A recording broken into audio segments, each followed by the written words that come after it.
Oh my meaty goodness. Hindi lang sa adobo pwedeng pagsamahan itong dalawang meat na to. Let's make chicken and pork kung pao. Let's marinate our chicken and pork for 30 minutes. Ang mga ginamit ko rito ay salt, pepper, dark soy sauce, sugar, sesame oil at corn flour.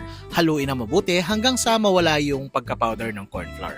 And then set aside. Pagkatapos ng 30 minutes ay i-stir fry na natin yung ating minarinade na chicken and pork. Gumamit nga pala ako dito ng leg part ng chicken at pinadobo cut ko lang. Pero pwede rin yung breast part tapos ipa-dice nyo na lang para pareha sila ng pork. Pag nakutuban yung luto na, itabi nyo muna. Sa same na pot, igisa natin yung ating aromatics, yung onion, garlic, ginger, bell pepper. Maglalagay nga rin pala ako dito ng beans dahil dapat zucchini to pero ang hirap hanapin sa palengke. At pagkatapos ay drop na natin yung ating chicken and pork, roasted peanuts, pwede ring happy, kayo bahala, malaki na kayo, at yung kung pao sauce. Paano gawin yung kung pao sauce? Ito, ipa-flash ko na. Screenshot nyo na lang. Mawawala na to in 3, 2, 1. Kung medyo nagsasawa ka na sa adobo, ay itry mo na rin to. Oo nga pala guys, gagawa tayo ng vegetarian series. Abang-abang lang kayo. Kung may gusto kayong ipaluto, comment down below. For more ulam ideas, hit the follow button at huwag kakalimutang i-like and share. Ingat ka palagi!